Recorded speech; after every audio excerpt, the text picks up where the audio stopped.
Ladies and gentlemen, may I have your attention, please? Stop listening to your peers and stop caring so much about what other people's opinions are of you. Okay, so the first habit that we're going to talk about, again, there's 5 habits, but the first one we're going to talk about, and this is one that I feel like is super important for people to get, which is stop listening to your peers and stop caring so much about what other people's opinions are of you. Okay, let me just bring this back, okay, for example. 2 different examples, okay? Number 1, when I first got started my entrepreneurship journey, okay, I was 21. If you guys know my story, at the age of 21, I got started as a real estate entrepreneur, real estate wholesaler, specifically flipping houses and contracts. And this is what happened. I was super enthusiastic when I heard about this big opportunity that I can flip houses with no cash, no credit, because I was dead broke. I was working a dead-end job, $13 an hour, and I was super excited about telling the whole world about this amazing opportunity that I was gonna do, and I was to become a millionaire, and I was super excited telling everybody. And I remember telling my mother, and I remember the day I told my mom, I said, Mom, look, she was working 2 jobs trying to take care of my brother and me. I said, Mom, look, check this out. I heard about this real estate wholesaling thing, and I think what I'm gonna do is, quit my job 100% and just pursue this opportunity. And I'm very confident I'll become a millionaire, and then I'm gonna retire you one day, and take care of you, and I'll take care of my brother, my mentally stable brother, and we're gonna be good, Mom, I promise. And I remember, her telling me, about when I told her about this opportunity, and her just being like, Raphael, are you crazy? Real estate, it's a scam, it's never gonna work, it's a scam, it's this, it's that. Go get a job, go back and get a job, support me, support my family, and go to college and do the traditional thing that everyone else does. And I could have made a decision right there and then to say, you know what, the peer pressure from my mother and my family, because my sister was telling me the same thing. It's a scam, it's never gonna work, it's illegal, doesn't work, whatever it is. My sister was telling me the same exact thing. And so I could have had, and by the way, I told all my friends thought I was crazy. You didn't even graduate high school, you got kicked out of high school, you got in trouble with the law, all these things, they try to put their own limitations on me. So what I need you guys to let go of right now is stop letting go and grabbing so hard to other people's limitations that they try to put onto you. It's their own limitations. Don't let them put that on you, because if I decided to follow my mom's path, I would have obviously been nowhere and not made this massive impact that I'm living the amazing life that I live now, right? But I chose and I made a decision to not care about what other people think and asking so much for other people's opinions and start asking more for what God wants. What does God think about me? And this actually goes very, very well into topic number 2. Before I go into topic number 2, let me give you another example of why it's important to not care what people think. Another example is, guess what? I made a decision. I said, Mom, I don't care what you think. I'm going down this path. I'm going down real estate, and that's that. Made a decision. Second example, what happened? I started trying to work for other real estate investment companies, and I went in for a freaking interview for this real estate investment company. And I'm this kid, doesn't know how to communicate well, very rough around the edges, again, barely have an education, right? So I've obviously read so many books, that's why I'm now, I'm educated, I can communicate properly and clearly, enunciate properly and clearly, but before I didn't. So I was trying to work for this real estate investment company, and I remember going for an interview, and this guy pretty much laughed me out of the room. He said, you, real estate? You'll never make it in real estate. Go back to working at McDonald's or some shit like that. I don't even remember what he said, but I remember he said, you'll never be successful in real estate. This industry is not for you, because of how I talked. That was the second circumstance. So guess what? You're gonna make a decision to go down your route, whatever route that you feel like God chose for you, and people are still gonna doubt your ability. And that's what happened with me. People still doubted my ability, and guess what I did? I remember leaving that interview, I was crying in my car. I'm not gonna lie. I was crying and I was angry, and I could have used it, and I could have said, you know what? I care so much what he thinks, he's gonna bring me down, and now I'm in a worse place. I used that as anger, I used that anger as motivation. I used that anger as motivation to drill me and push me to the next level and say, you know what? Because you think I can't, I will. And guess what? 1,000 real estate deals closed later, I did. And this goes perfectly into point number 2, which is letting go of having your own negative self-image. Okay, and there's a very thin line. I think a lot of people say there's a thin line between confidence and cockiness. Dude, F that. F that. I don't even want you to think about the line between cockiness and confident. I need you to be confidently cocky, whatever it is. Because I'll tell you this right now. And this is super important, that more people are not confident and cocky and in their dreams, and that's the reason why they're not successful. Because their inability to really believe in themselves. So you have a negative self-image because you're letting other people project their limitations on you. So now you're saying, well, dang, he's right. I don't speak well. I can't do this. I can't do that. And you're telling yourself and you're giving yourself a negative self-image. This is a big, big hack. When I walk down the block, when I'm in my Rolls Royce, or I'm in my Lamborghini Aventador, whatever it is, I always imagine myself like a king. Like a king. Now, do I give back to people? Do I help my community? Absolutely. Do I do all these things? Absolutely. I've done a lot of charity work. I've helped a lot of people.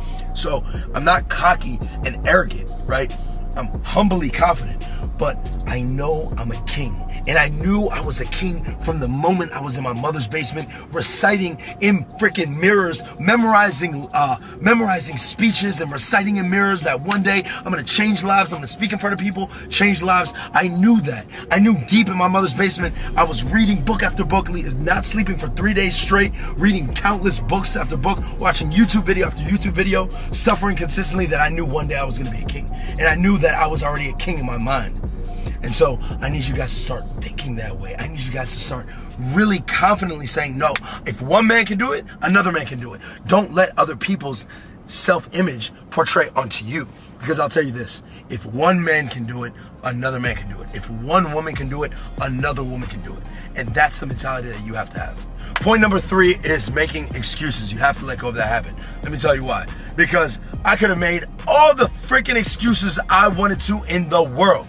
I had $0 in my bank account. I had 0 resources to get into real estate wholesaling. A matter of fact, when I first tried to get into real estate wholesaling, somebody said, pay me $3,000 and I'll teach you everything.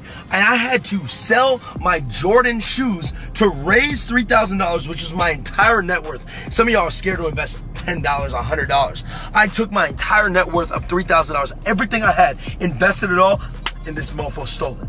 And I could have ended it right there. I said excuses. Man, I have no more money. Man, I don't know what to do. Man, I have no mentor. Man, I don't have this, I don't have that. My mother isn't this, I'm from this family, I'm from this background, I don't have this education, that education. I could have made all the excuses I wanted to in the world. Instead, I said, F that. No excuses. We're 100% dedicated to our dreams. I'm dedicated no matter what the cost is. I'm going to make it happen. And instead of having excuses, I picked up resourcefulness and I used all the resources around you necessary to make it happen. Some of you guys have an iPhone, internet, YouTube. That's all you need. Most of you guys watching this video are probably in 100,000 times better position than I was in my mother's basement. And y'all are still making excuses. Yet I was able to make it happen. So, I don't care what your excuses are today. I do not care. I don't care about them whatsoever. There's kids in Malaysia right now that are working with one arm over here scooping dirt from the freaking gardens, getting paid $0.01 an hour in Malaysia, and they have one arm, and they're not making excuses because they gotta feed their family. So at the end of the day, you gotta ask yourself a question. Would you rather have excuses or results? And at the end of the day, I need results. I want to live that life. I want the results. I want to change people's lives. That's what I want. So put that down. And this goes really well into point number 4 as well, which is never committing. You don't commit. Or guess what? You have a plan B or a plan C and a plan D and E. You know, I hear a lot of people say, oh, make sure you have a plan B and a plan C. Well, that tells me when someone says, oh, I have a backup plan, you were never committed to plan number 1. You were never committed to plan number 1, because when you committed to plan number 1, that's it. That's it. So make sure, Bob, this is very important. Make sure whatever plan you're committed to, your plan number 1 that you're committed to, you got to make sure that it's a plan that's actually worked. Don't try and invent the next freaking flower that, blooms and cures cancer. Okay? That's never happened. Commit to a plan that has proven roadmaps to success. Like what I did, real estate wholesaling, proven roadmap, plenty of mentors. Like Forex, that I do as well with my business partner, proven mentors, proven success, right? Another one, e-commerce, proven mentors, proven success. Commit to something that has very clear proven success. And then don't give up. Commit to it and say, yo, plan A, burn the bridges. Burn the boats, burn the bridges, go to the island, and you figure it out in the island, right? You commit to going to the island, you stay in the freaking island, you burn the boats. Most people, what they do is they commit to going to the island, they try to go to the island, they get to the island, they keep their boat, they halfway step on the island, and then they get back on their boat, go right back to what they were living. So what you gotta do is you gotta get on the island, burn the fucking boats, and make it work and be resourceful in the island. And whether you come from poverty and you have nothing on that island, you freaking take the palm trees and you make shit out of sugar, right? Read the book, The 50th Law. There's a chapter called Turning Shit into Sugar, right? That talks about resourcefulness. Literally turning the resources that you have, whether you have nothing, right? And turning it into valuable assets. So that's point number 4. And point number 5 is having goals too small. So going to the island, right? We're talking like island is your island of success or your business.